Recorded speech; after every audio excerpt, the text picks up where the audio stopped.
Next, we're going to talk about his new book. It's called Politics Shock, Trump, Modi, Brexit and the Prospect for Liberal Democracy.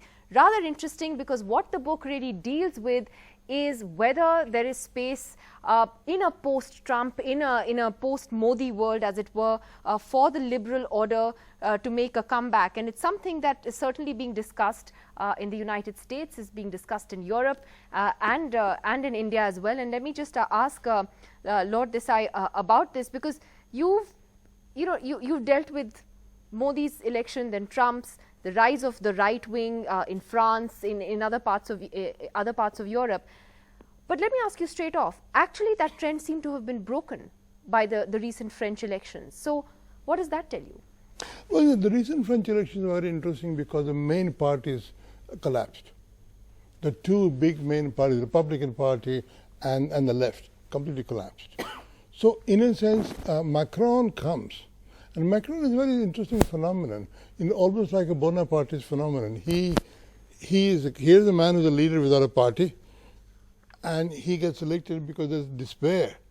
I mean, in a sense, he's a left-wing version of Trump. There's a despair, now you see, I'm very skeptical whether Macron will succeed in making any change in France.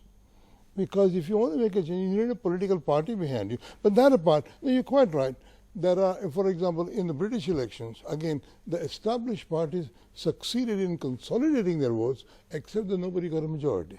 So there are different results. What this agony about the liberal order is very much a Western thing. I live there, so.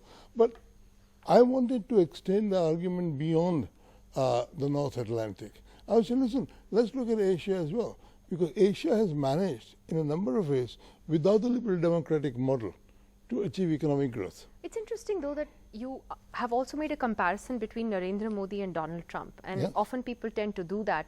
But is it necessarily... I was the first to do that, let me put it that way. But is it a fair comparison? I mean, they're both outsiders, but Narendra Modi is very much an established, experienced politician. He has administrative experience. And I would dare say certainly seems to be more wiser and a better politician. Donald Trump seems to be, I mean, very, very the opposite of that. I explained that Donald Trump is an outsider to politics as such.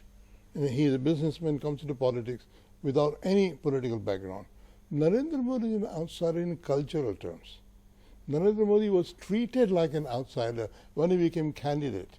Quite a lot of people thought, oh my God, what is this? How can this man be?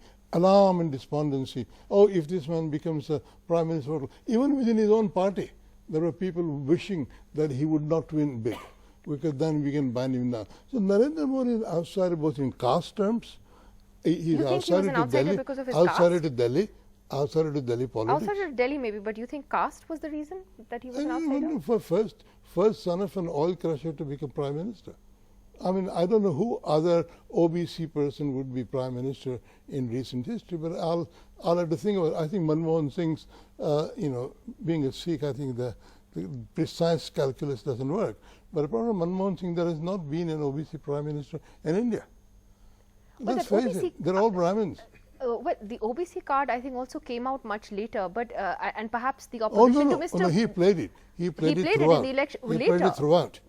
He played it from the beginning. But perhaps the opposition to him more within his party was to do with his style of functioning, his Absolutely. personality, like his in Trump's case. In Trump's case. In Trump's case, the Republican Party was astonished and shocked that this man So do you think that today, when, for instance, the American media, for example, goes after Donald Trump, and every single day they call him out, and they call him out for his lies, and many times he just simply lies.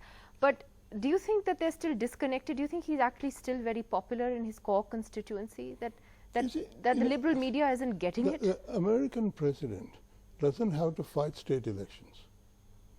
Anyway, they take place at regular interval. He'll have to prove something in 2018.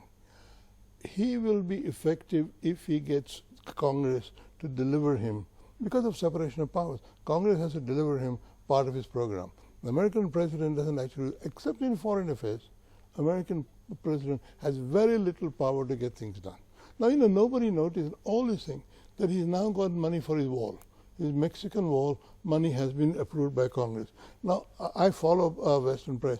Nobody ever said, hey, you know, while he's been sucking X and Y, the real result is, you see, so I think Western press right now is obsessed about trivia of Donald Trump. Quite rightly. He's Is very it trivia, entertaining. though? He's very entertaining. He tweets and this and that. Is he And entertaining that or scary? fools people exactly like it fooled them before the election. Everybody gets attracted by the trivia, and nobody knows beneath it, you know, he's. So, you know, my view. It is an interesting book, like I said, because it deals with the very questions that in the West is being asked about the liberal order, and certainly those questions being asked here as well. Lord Meghnad Desai, thank you very much, and good luck with the book as you go ahead.